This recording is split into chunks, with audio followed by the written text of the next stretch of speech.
Assalamualaikum warahmatullahi wabarakatuh. Ila khadratin Nabil Mustafa Rasulillah sallallahu alaihi wasallam wa ala ikhwanihi minal anbiya wal mursalin wal awliya wa syuhada wa syolikin wal malaikatil muqarrabin, khususan musannif handal kitab Syekh Muhyiddin Ibn Arabi wa khususan masyadili wa khususan masyayikh wa khususan lumul fatihah. A'udzu billahi minasyaitonir rajim. Bismillahirrahmanirrahim.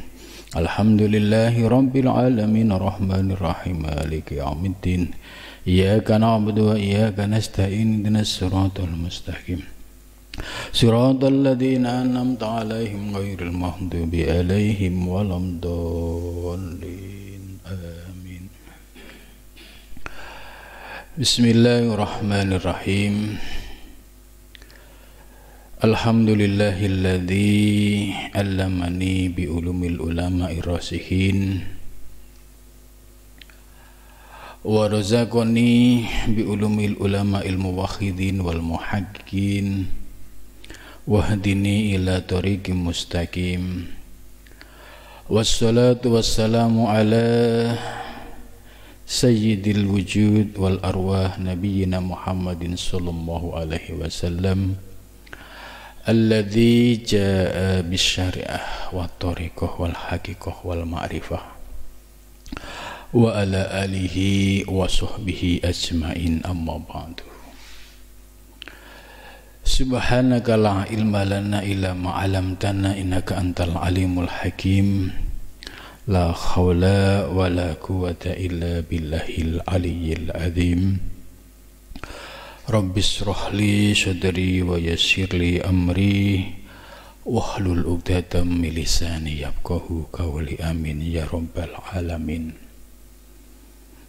Malam ini kita akan melanjutkan kajian kitab Al-Futuhat Al-Makkiyah karya Syekh Muhyiddin Ibn Arabi. Mudah-mudahan dengan mengkaji kitab ini kita bisa kefutuh, kebuka dalam memahami makna-makna yang tersurat maupun yang tersirat dari makalah atau kitab yang ditulis oleh Syekh Muhyiddin Ibn Arabi. Malam ini kita akan melanjutkan pembahasan selanjutnya, yaitu fa'lam annal hararata warrutubata hiya al-hayatut tabi'iyatu. Wa'lam, ketahuilah, annal hararata, sesungguhnya unsur haroroh, unsur panas, ya, warutubata, dan unsur basah, ya, yaitu al-hayatu at-tabi'iyatu, yaitu kehidupan yang bersifat tabi'i atau kehidupan yang bersifat alami. Maksud dari kalimat ini, ya, bahwa kehidupan tabi'iyah, kehidupan alamiah yang ada di alam semesta ini, yaitu di planet bumi, itu unsur dasarnya yaitu dari unsur haroroh warutubah, unsur panas dan unsur basah. Nah, untuk memahami unsur-unsur ini kita agak mundur, ya, pada pembahasan sebelumnya. Mungkin yang baru ngaji agak bingung ujuk-ujuk membahas ini gitu. Nah, supaya ada pemahaman secara utuh, Saya akan urai secara singkat. Bahwa sebelumnya Ibnu Arabi sudah menjelaskan tentang rahasia huruf hijaiyah. Huruf hijaiyah ini oleh Syekh Ibnu Arabi ya dibagi menjadi 4 bagian. Ya, kalau dalam ilmu tajwid itu ya ada huruf idhar jumlahnya 6, iqlab 1, kemudian idgham bila gunah 2, bi gunah 4, kemudian selisihnya adalah huruf ikhfa. Ini sama persis dengan pembagian yang dilakukan oleh Syekh Muhyiddin Ibnu Arabi. Huruf hijaiyah dibagi menjadi 4 bagian.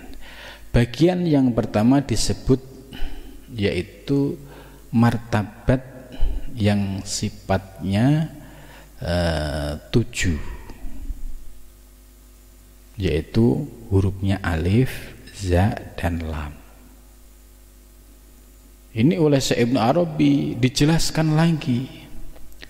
Huruf lam itu ada unsur di dalamnya yaitu kharoroh, rutubah, yabusah, burudah.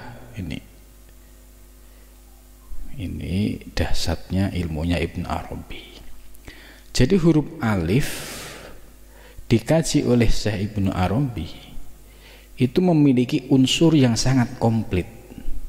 Haroroh unsur panas, rutubah basah, yabusah kering, burudah dingin. Ya, unsur-unsur 4 ini sebagai unsur dasar. Maka penjelasan tadi bahwa al-khararah wa rutubah yaitu 2 unsur dari 4 unsur.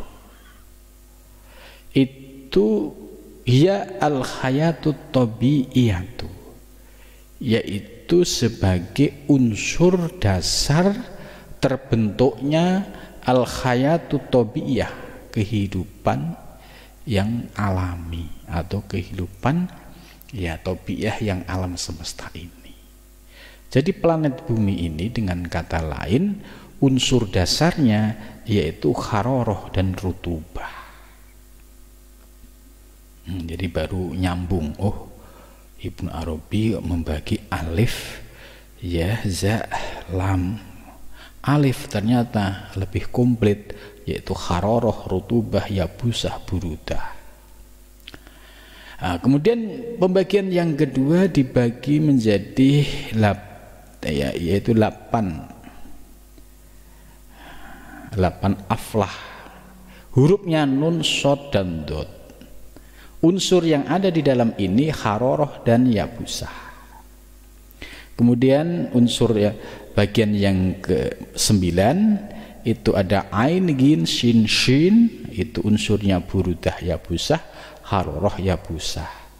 Sisanya bagian yang ke-10 yaitu sisa dari huruf-huruf yang ada di atas tadi.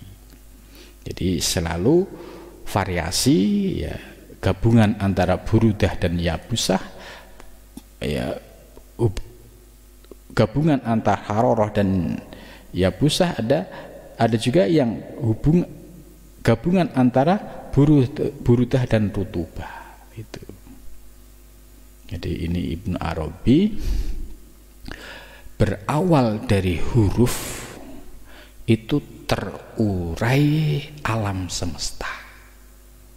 Bahkan di penjelasan sebelumnya termasuk ya ribuan ya planet ya yang ada di alam semesta ini ya yang disebut dengan galaksi itu merupakan ya bagian dari rahasia-rahasia huruf ini. Nah, sebelum membahas ini 2 minggu yang lalu itu membahas tentang pembagian alam. Kalau yang pertama Ibnu Arabi membagi yaitu khadrat mulkin wa malakut wa jabarut. Nah, sebelumnya Ibnu Arabi membahas lagi dengan alam syahadah, alam jabarut, dan alam malakut. Nah, pembahasan ini yaitu semakin mengerucut ya. Kalau sebelumnya itu dari unsur-unsur itu ada yang disebut dengan alam hadrat ilahiyah ya, yaitu aspek ketuhanan, kemudian hadroh insaniyah, kemudian juga ada hadroh malaikat, dan juga hadroh jin atau setoniyah itu. Nah, sebelum pembahasan ini Ibnu Arabi membahas tentang pembagian alam syahadah, yaitu alam yang nampak secara fisik, kemudian alam jabarut dan alam malakut. Alam jabarut itu juga sebagai alam barzah, termasuk alam malakut juga termasuk barzah. Nah, bagian dari alam syahadah yaitu alam fisik, yaitu alam yang disebut dengan ya planet bumi ini. Ini bagian dari kehidupan alam syahadah. Nah, di sini baru kita bisa memahami unsur dalam bumi ini, terbentuknya kehidupan di bumi ini itu unsur dasarnya adalah al-hararah war-rutubah, yaitu unsur panas dan unsur ya rutubah, itu basah. Ya. Falau kana laha falakun kama li ikhwatiha ya fil madzati langqadat dawratu dzalikal fulki wazala sultanuhu kama yadharu fil hayatil ardiyah wa kanat tan'adimu aw tantakilu wa haqiqatuha taqdi bi alla tan'adima falaysa laha falakun. Andai dalam kehidupan ya hayatut thabiyah, kehidupan yang alami ini, ada sebuah planet sebagaimana saudara-saudara yang lain, langqadud dauru dzalikal falah, niscaya akan berlalu siklus dari falak tersebut ya. Wazala sultanu, dan maka hilanglah ya sultannya atau pemimpinnya. Kamayat haru, sebagaimana nyata fil haryatil ardiyah, yaitu pada kehidupan yang sifatnya fisik, wakanatan adimu, dan ya, wujudnya bisa menjadi tidak ada, autan takilu, atau pindah. Jadi wakanatan adimu, dan wujud ayatul kehidupan yang baru itu bisa tidak ada dan juga bisa pindah. Wa haqiqatuha, dan bermula hakikatnya takdi itu akan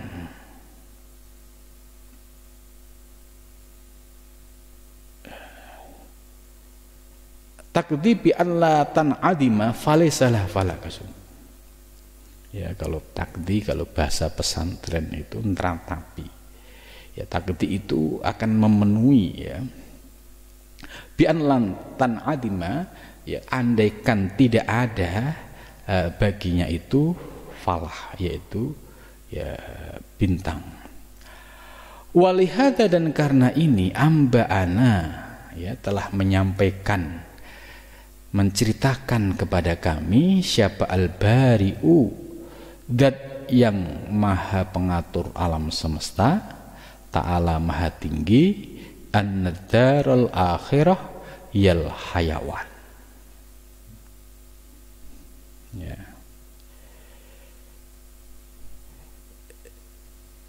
Jadi menurut penjelasan Syekh Ibnu Arabi ya, bahwa kehidupan yang hayatut thabiyah ini termasuk kehidupan yang sifatnya irdiyah, kehidupan yang sifatnya material. Material itu ya dulu tidak ada menjadi ada, dan suatu saat menjadi tidak ada. Itu wa kana tan'adimu au tantakilu wa haqiqatu taqdi bi alla tan'adima falaysa laha falakun. Ya, kalau kita lihat alam semesta ini dulunya tidak ada, menjadi ada, suatu saat juga akan kembali tidak ada. Karena itu Al-Bari, yaitu sebagai nama Allah Subhanahu wa Ta'ala yang mengatur alam semesta, telah menyampaikan informasi kepada kita bahwa kehidupan akhirat yal hayawan. Ini kalau dipahami hayawan dengan makna hayawan bisa repot. Bahwa kalau diartikan bahwa kehidupan akhirat itu hewan, hayawan, gimana cara memahaminya? Ternyata makna hayawan bukan bimakna hewan, yaitu makna al-hayatu al-kamilah. Jadi annad darul akhirata, sesungguhnya kehidupan akhirat, yal hayawan, yaitu kehidupan al-hayat al-kamilah, kehidupan yang sempurna, la naqsof, tidak ada kekurangan di dalamnya. Wa anna kulla syai'in, dan sesungguhnya segala sesuatu, yusabbihu, bertasbih, apa syai' bihamdihi, dengan memuji Allah Subhanahu wa Ta'ala. Nah, dari penjelasan tadi dari awal ya, bahwa unsur dasar dari alam semesta ini adalah unsur haroroh dan rutubah. Ternyata ini kehidupan yang sifatnya material, dan kehidupan material itu ya berproses dari tidak ada menjadi ada, dan suatu saat juga akan menjadi tidak ada. Maka sesungguhnya kehidupan yang lebih sempurna yaitu kehidupan akhirat. Nah, kehidupan akhirat disebut ialah hayawan, yaitu kehidupan yang al-hayat al-kamilah, kehidupan yang sempurna, yang tidak ada balas, yang tidak ada kekurangannya.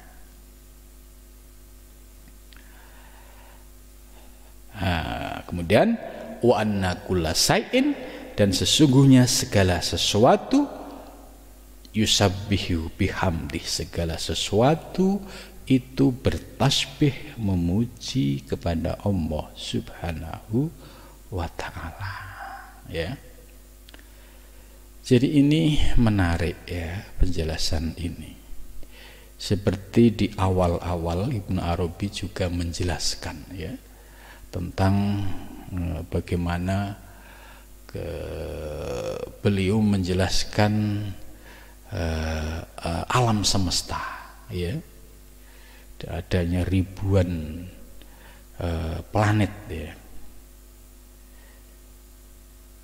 dan ribuan planet sampai pada planet bumi sebagai tempat kita tinggal, ya, sebagai planet yang unsurnya itu adalah unsur yang sifatnya material, ya, ini semua berproses, dan prosesnya ini sebagai wujud bertasbih kepada Allah Subhanahu wa Ta'ala.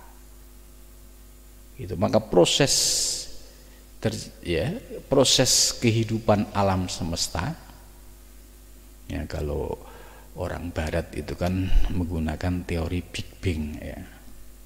Tapi bagi orang Islam, ya, khususnya yang mengikuti pandangan Ibnu Arabi, itu ya cukup menarik ya proses kejadian alam semesta ini. Nah, proses kejadian alam semesta ini ternyata bagian dari proses yang bertasbih, ya, bertasbih bihamdihi, dengan memuji Allah Subhanahu wa Ta'ala. Jadi kalau kita lihat secara lebih luas, ya, seperti matahari, ya, matahari itu juga bertasbih sesuai dengan fungsinya. Bulan juga bertasbih sesuai dengan perannya. Matahari dan seisinya juga semua bertasbih, termasuk hewan, binatang, ya, semua yang di daratan maupun yang di laut semua bertasbih. Ini penjelasan di dalam Al-Quran dan dijelaskan sebagaimana tadi, wa anna kulla syai'in yusabbihu bihamdi.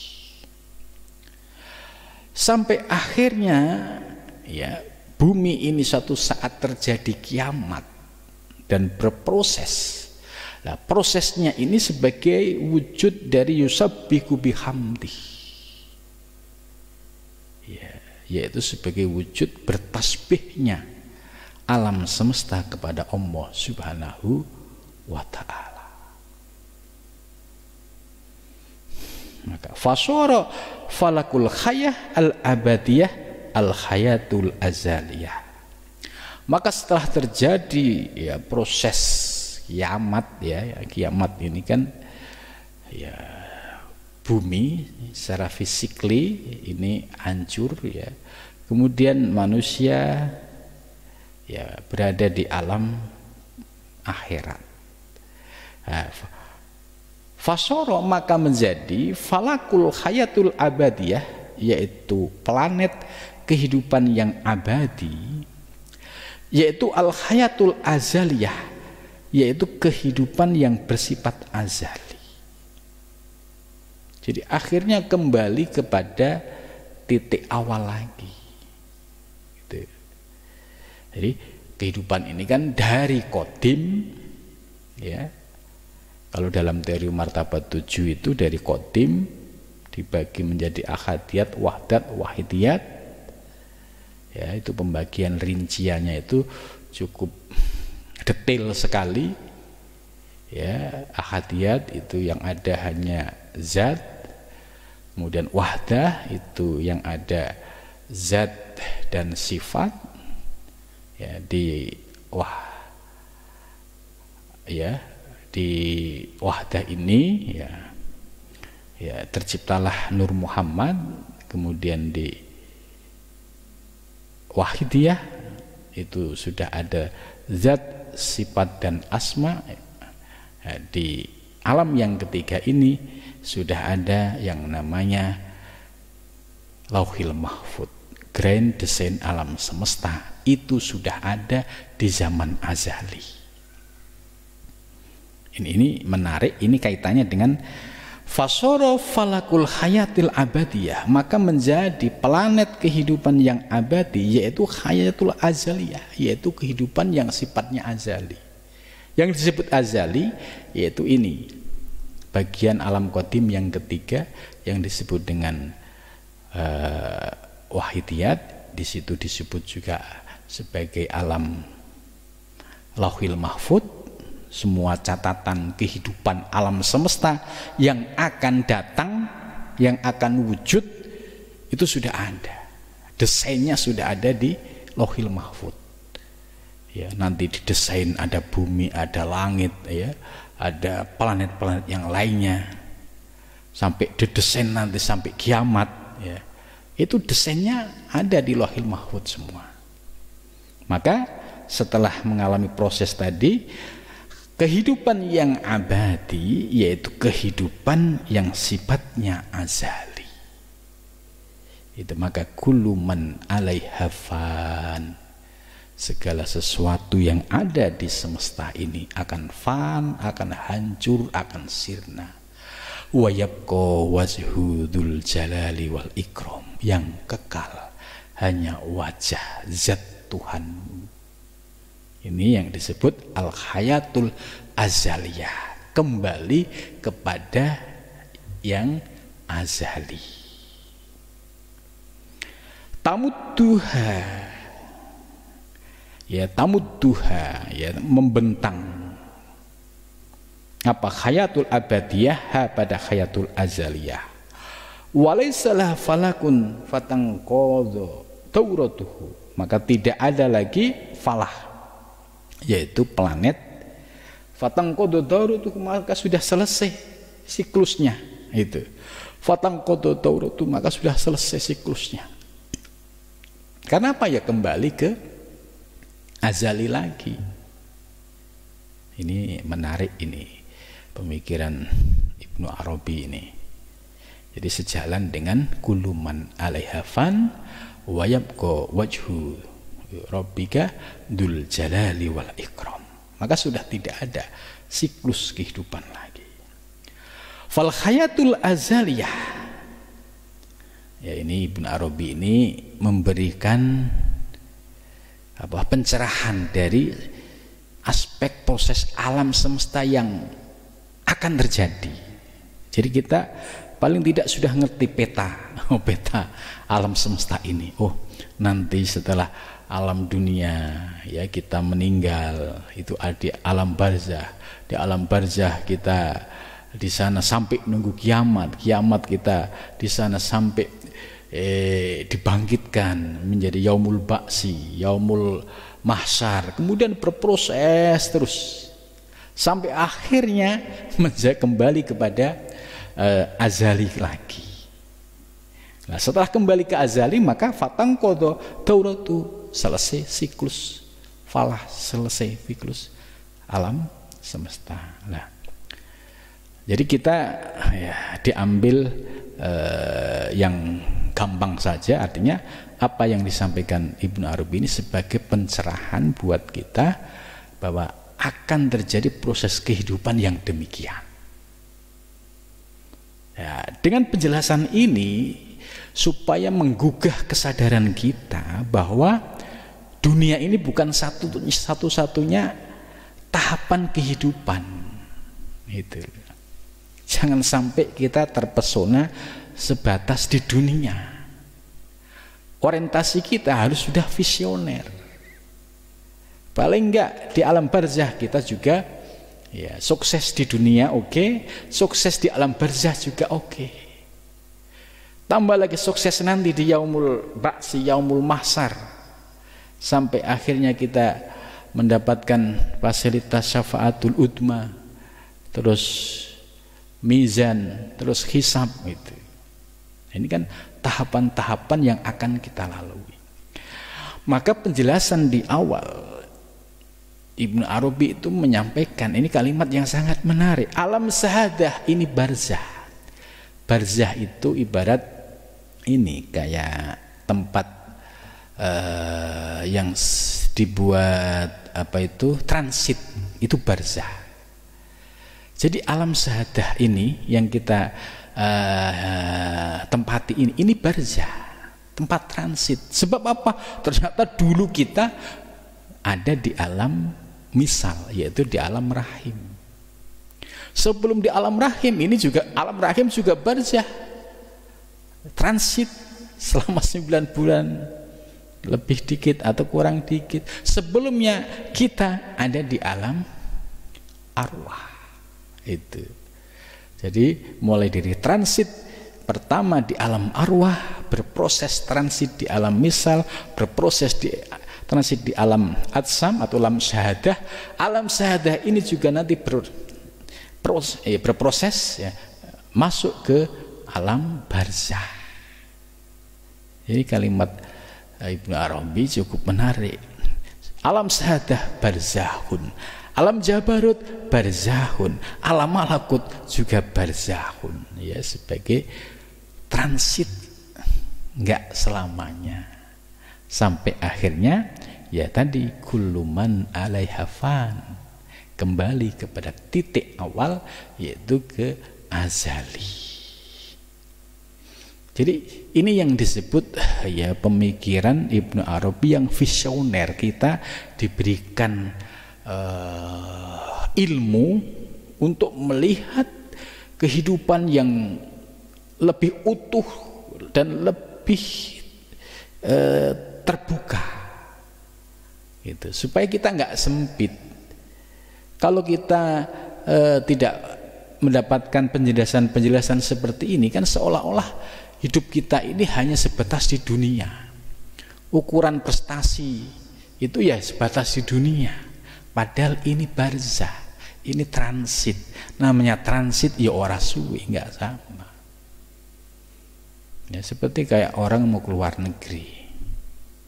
Ya, kalau naiknya Emirat mau ke Eropa, transitnya pasti ke Dubai. Ya, kalau naik Qatar, transitnya pasti di Doha. Kalau naik Turki, nah transitnya pasti di Istanbul. Nah, nanti melanjutkan perjalanan lagi. Ini ibarat yang disebut barzah itu seperti itu. Jadi menurut saya ini sebuah ilmu yang memberikan sentuhan visioner ya dalam melihat kehidupan alam semesta supaya pemikiran kita terbuka wawasan ya, sehingga orientasi hidup kita menjadi lebih berorientasi kepada yang ukhrawi, yang hakiki gitu. Terus selanjutnya, fal hayatul azaliyah, maka kehidupan yang sifatnya azali, dzatiyatun. Nah ini, jadi kalau kehidupan yang sifatnya azali, ya azali kan tadi ya, kalau sudah kembali kepada aspek qadim itu sifatnya sudah dzatiyatun lil hayy, zat ya bagi kehidupan, la yasihul haingkitu, dan tidak ada baginya itu akhir gitu. Kalau sudah kembali kepada zat yang maha hidup, maka tidak ada kehidupan akhir. Kehidupan kita, jasmani kita akan berakhir. Sebab apa? Sebab berupa hal hayatul idiyah, kehidupan yang berasal dari unsur-unsur fisik, unsur dzatiyah kita, yaitu air, api, angin, tanah ya. Kemudian ruh kita ketika diambil oleh Allah, maka unsur irdiyah kita, dzatiyah kita kembali kepada unsur alam, maka dimakamkan ya di kuburan, dikembalikan ke bumi karena unsurnya adalah unsur material. Itu. Maka kalau sudah sampai pada tingkatan yang al-hayatul azaliyah dzatiyatun lil hayy, bahwa kehidupan yang azali itu sifatnya adalah kehidupan yang kembali kepada zat yang maha hidup, maka la yasiku laha ingkido, tidak akan pernah berakhir ya terkait dengan kehidupan zat yang maha hidup. Kalau kita ini kan yang dihidupkan oleh yang maha hidup, maka jasmani kita terbatas, ada waktunya ya, normalnya ya 60, 70, 80 gitu. Itu ada ingkidoknya, masa berakhirnya ada. Tapi kalau sudah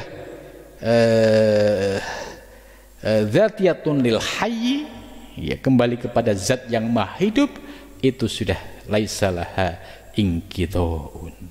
Nah, ini cukup menarik ini itu.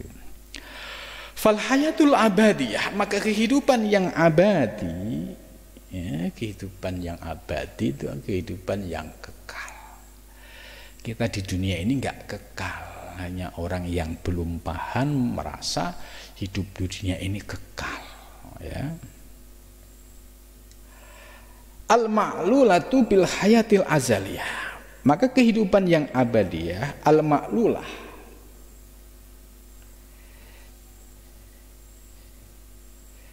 al-ma'lulah itu ya, bisa dimaknai dengan yang di al-ma'lul itu yang disifati dengan sifat-sifat yang sifatnya akan rusak ya. Bil hayatil azaliyah, dengan kehidupan yang azali, la yasihhu laha inqidha'un, maka tidak sah baginya juga inqidha'un, yaitu berakhir. Ala taro, ya ala ingatlah, taro ya kamu melihat al arwaha pada semua ruh, lama kanat hayatuha ketika ada kehidupan ruh, dzatiyah itu bersifat dzatiyah, laha lam yasih fiha mautun, maka tidak ada bagi ruh itu kematian. Nah, ini menarik. Jadi ruh ya, ruh ini kan anatomi jasmani kita ini kan ada 3. Ada fisik, yaitu yang terdiri dari ya daging ya, kemudian ada tulang, unsur-unsur physically itu kan dari air, api, angin, tanah. Kemudian ada juga unsur ruh dan juga ada unsur nafsu, jiwa. Ya, jiwa ini ada amarah, lawamah, sawiyah, mutmainnah. Nah, unsur ruh ya, ini karena posisi jasmani kita itu wanufika fihi ruh ya, ketika di dalam kandungan ibu ya, masuk pada 7 bulan itu kan ruh ditiupkan ke dalam janin, termasuk ya diri kita ketika itu. Wanufika fi ruh, ruh ditiupkan. Ya, kemudian ruh ya selalu hadir ya, artinya ruh terus nempel pada fisik ya, sesuai dengan masing-masing. Nah, ketika dia lahir bisa menggerakkan ya seluruh fisiklinya, mulai dari mata bisa melihat, kan ada ruh. Nah, tapi suatu ketika ruh ini diambil oleh Allah, ruh ini keluar dari jasad, maka jasmani ini akan mengalami kematian, sedangkan ruh nggak mati. Tuh, ini yang dimaksud oleh Ibnu Arabi. Jadi ruh ini yang ketika posisi kita di rahim ibu ya, wanufika fihi ruh, ruh ditiupkan, kemudian sampai kita 9 bulan, kemudian lahir, kemudian sampai sekarang ya, ini kita bisa beraktivitas, bisa ngaji, bisa lain sebagainya, ini kan ada ruh. Tapi suatu ketika ruh kita ini juga ada masa aktifnya gitu, suatu saat akan kembali. Maka ketika jasmani kita ditinggal oleh ruh, maka yang mati adalah jasmani kita yang unsurnya air, api, angin, tanah. Sedangkan ruh kita ya menggunakan jasad halus atau yang disebut dengan jasad barzakhi, karena akan meneruskan di kehidupan selanjutnya, yaitu di alam barzah. Nah, wujud fisik kita ini ya terbatas waktunya, inqidha.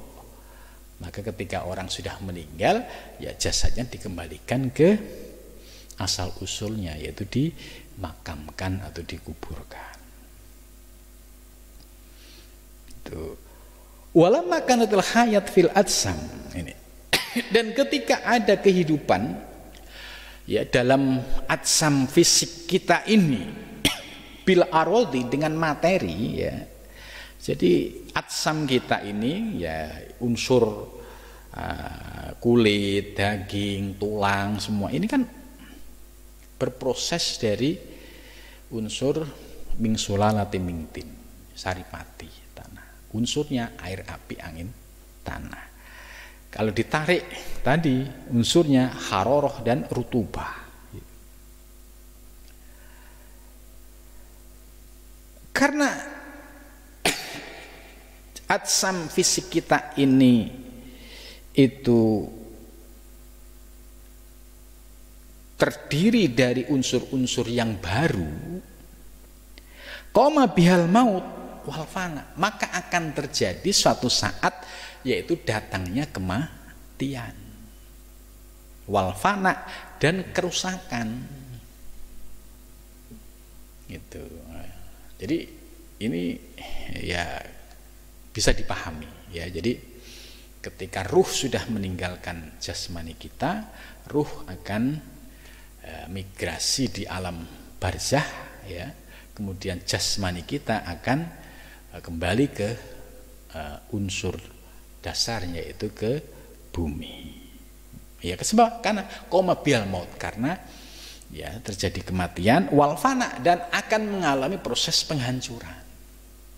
Ya, seperti orang-orang yang dimakamkan ya, itu ya rata-rata unsur fisiknya ada yang mengalami kehancuran karena berproses secara alamiah. Tapi ada yang memiliki keistimewaan ya, jasadnya orang-orang yang ahli zikir, orang yang hafal Al-Quran, hamilul Quran, orang yang menghafal tapi mengamalkan, itu ya jasadnya itu tidak akan rusak, dan itu sudah banyak dibuktikan ya. Orang-orang yang jasadnya ahli zikir ya, kemudian dia penghafal Al-Quran tapi yang mengamalkan isinya, bukan sebatas menghafal tapi tidak mengamalkan isinya ya, itu insya Allah akan jasadnya itu akan tidak hancur. Loh, kenapa kok bisa begitu? Teorinya bagaimana? Ya, ini menarik. Karena jasadnya orang yang ahli zikir, apalagi zikirnya itu sudah zikir yang jami'ul badan. Jadi zikir itu kan bertingkat-tingkat. Kalau sampai zikirnya sudah jami'ul badan, dari ujung rambut sampai ujung kuku ya, lahir batin sampai jeruan-jeruan itu juga semua ikut zikir ya, ini akan menjadi cahaya. Itu sudah diliputi oleh cahaya. Maka ketika diliputi oleh cahaya, unsurnya ini sangat susah ya untuk berproses sebagaimana jasad pada umumnya. Kalau jasad pada umumnya ya orang mati berproses busuk terus terjadi kehancuran. Tapi kalau jasadnya orang-orang yang ahli zikir, karena zikirnya itu sudah sampai pada tahapan jami'ul badan, ada ini orang-orang yang tingkatan zikirnya sampai itu bisa dipahami kalau jasadnya itu tidak hancur. Sebab dari rambut sampai ujung kuku, seluruh badannya sampai unsur dalamnya itu semua berzikir, dan itu memiliki energi ilahiyah. Sehingga sangat wajar ketika proses ya di alam kubur itu tidak mengalami sebuah proses penghancuran sebagaimana jasadnya orang umum, orang awam. Begitu juga hamilul Quran, orang yang sudah hafal Al-Quran terjaga, kemudian Al-Qurannya diamalkan, itu akan menjadi cahaya. Jasmaninya itu diliputi oleh cahaya-cahaya itu. Maka kalau jismuhu la yufsida, jasadnya tidak hancur, itu teorinya sangat bisa dipahami dan sudah banyak buktinya ya. Jasadnya para ulama, para ahli torekoh, mursyid-mursyid torekoh yang istiqomah sampai pada tahapan zikir ya, yang jami'ul badan dan seterusnya, itu bisa dibuktikan banyak yang jasadnya tidak hancur. Itu karena ya ada teori yang bisa dipahami dari sisi proses tadi, bahwa ada nur ilahiyah ya, yang ini yang akhirnya menyebabkan proses pembusukannya itu tidak seperti jasadnya orang awam yang tidak pernah digunakan untuk zikir, yang apalagi yang jasadnya yang tidak pernah digunakan untuk beribadah, eling kepada Allah atau melakukan ketaatan gitu. Gitu ya. Jadi menarik ya. Kajian Ibnu Arabi menarik ini. Walam makanatul hayat, dan ketika kehidupan di alam atsam ini ya bil arodi, sebab dengan zat-zat yang baru ya seperti unsur jasmani kita, maka kalau unsur pembentukan diri kita itu dari unsur-unsur yang baru, maka yang akan terjadi biya pasti akan terjadi kematian wal fana, dan proses kehancuran ya, kehancuran. Maka bisa dilihat ya di kuburan itu kan kadang ada orang dimakamkan ketemu dengan jasad yang sudah hancur tinggal tulang-tulang gitu. Ada juga yang masih utuh sampai kayaknya masih utuh sampai jasad sampai utuh, itu juga ada. Dan ternyata teori Ibnu Arabi ini bisa menjadikan titik temu untuk memahami proses itu. Fa inna hayatal jismi, maka sesungguhnya kehidupan jasmani ad-dhahirati yang fisik, jadi kehidupan jasmani yang fisik ini tabi'aha nuruha ya, itu akan mengikutinya, yaitu nur cahayanya. Wa baqiyat al-ardu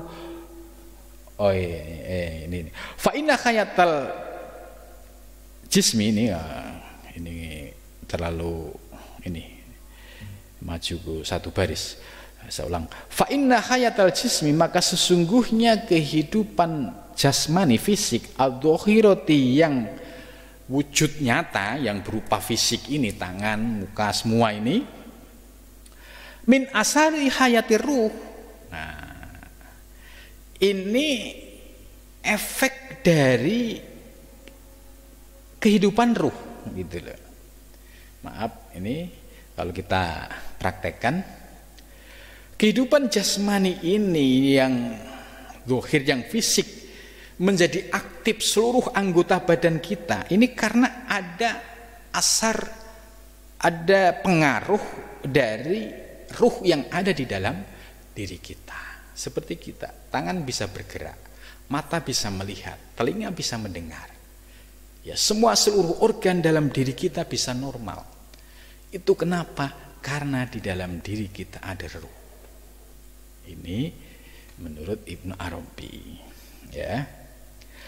Diibaratkan kanuris samsi, seperti cahaya matahari, alladzi fil ardi minas samsi, yang menerangi planet bumi. Jadi cahaya matahari menerangi bumi.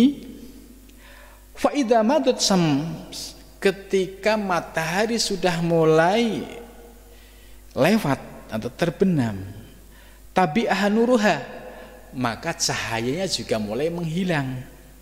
Wa baqiyatul ardu mutmimah, dan kembali bumi yang awan sebelumnya itu dicahayai oleh matahari, ketika matahari sudah terbenam, bumi ya, cahaya yang ada di bumi ikut hilang, sebab ya cahayanya mengikuti matahari. Ya, itu sama perumpamaan dengan diri kita. Diri kita, anggota jasmani kita bisa aktif ya, semua fungsi ya. Ketika ruh ada, ruh diambil oleh Allah, apa yang terjadi? Telinga ditangisin, keluarga panggil-panggil, tidak mendengar. Mata dibuka ya, tidak bisa melihat. Tangan digerak-gerakkan, tidak bisa bergerak. Kenapa? Ruhnya sudah keluar dari jasad. Itu. Jadi perumpamaan Ibnu Arabi itu cukup menarik. Diibaratkan matahari yang menerangi bumi di siang hari, ketika menjelang sore matahari terbenam, matahari cahaya semakin hilang dan bumi menjadi gelap gulita. Ini sama kita bisa hidup, ya, bisa beraktivitas, organ semua normal karena ada ruh. Tapi ruh kita ketika diambil oleh Allah, keluar dari jasad kita, maka semua tidak berfungsi dan menjadi mudlimah, gelap kembali. Dan akhirnya dikembalikan kepada unsur tanah. Itu. Kadzalika ruh idza rohala anil jismi, ya, demikian juga ruh ketika ruh berjalan anil jismi dari jasad ila alamihi kepada alamnya alladzi jaa minhu tabiatul hayatu muntashirah minhu fil jismi al hayy. Ya. Jadi ketika ruh itu ya berada pada jasmani kita itu ya, maka akan muncul al hayat al muntashirah, kehidupan yang tersebar. Artinya organ-organ tubuh kita menjadi aktif semua. Fil jismi al hayy, pada jasad yang hidup. Wa bagiyal jismi fi syaratil jamad, dan jasadnya itu dalam rupa fisikli, fi ra'yil ain, dalam pandangan mata, ya seperti wujud kita ini, ya. Fayuqalu mata fulan wa taqulu al haqiqat raja'a ila aslihi. Maka ketika ruhnya sudah diambil disebut mata fulan, si fulan telah meninggal. Watakulu, dan kamu katakan al hakikat, secara hakikat roja'a il asli, ya, dia kembali kepada aslinya, ya. Ibnu Arabi menggunakan dasar argumentasi ini bersumber dari Al-Quran. Minha khalaqnakum wa fiha nu'idukum wa minha nukhrijukum taratan ukhra. Minha, darinya, khalaqnakum, kami ciptakan kamu sekalian, ya. Jadi Allah menciptakan ya kita semua ini. Wa fiha, dan di dalamnya, nu'idukum, kami mengembalikan kalian semua. Wa minha, dan darinya, nukhrijukum, kami mengeluarkan kamu semua, tarutan ukhra, pada suatu waktu atau pada kesempatan lain. Jadi maksudnya dari unsur ya bumi ini kita diciptakan oleh Allah, dan juga kita akan dikembalikan kepada unsur bumi yaitu kematian, dan suatu ketika nanti kita akan dikeluarkan dari bumi yaitu dibangkitkan tarotan ukhra, pada suatu saat nanti. Kama raja'ain, dan sebagaimana kembali ruh ila asli, ruh kembali kepada tempatnya, hatal ba'si, hingga terjadilah yaumul ba'si, yaitu hari kebangkitan, wan nusuri, dan nusur, yaitu hari kebangkitan, yaitu dari alam kubur. Jadi semua anak cucu Adam semua menjadi hidup kembali. Yakunu minar ruh tajallil jismi bitarqil isq, ya. Ya, yakunu minar ruh, ya, ada minar ruh tajalla lil jismi bitarqil isqi. Nah, ruh itu bertajalli pada fisik itu dengan jalan iski. Isku itu rindu. Fatal taimu, maka menyatu azzauhu, bagian-bagian yang sudah terpisah itu ya. Wa tatarakabu, dan tersusun aqduhu, anggota badannya. Maksudnya yaumul ba'si itu ketika posisi di alam kubur itu kan ya tulang belulang sudah hancur, Bang. Hancur semua. Itu oleh Allah di dalam surat Yasin itu dijelaskan bahwa semua ya akan hidup kembali. Ya, kemudian di sini ya kembalinya ruh kepada jasad tadi itu bitorikil iski, karena ada unsur kerinduan. Oh, mana ya jasadku yang dulu ya, gitu. Jadi ruh gitu. Nah, kemudian tersusunlah sampai a'dha'uhu, ya tersusun semua kembali bihayatin latifah, dengan kehidupan yang lembut, atau disebut dengan jasad alus, jidan banget. Taharrukal a'dha li ta'lif iktasabatu minat tafatu min iltifatir ruh. Fa idastawat albaniyah wa qamat nasat wa huwa alam bisawab. Ya, mudah-mudahan ya dengan penjelasan Ibnu Arabi ya dalam kitab ini, ya ini menurut saya cukup mencerahkan dan memberikan persepsi tentang kehidupan yang lebih utuh ya. Jadi tidak sebatas kita memandang kehidupan itu kehidupan dunia semata, tapi ternyata ada kehidupan yang jauh lebih hakiki. Ya, mudah-mudahan kita bisa istiqomah. Amin ya rabbal alamin.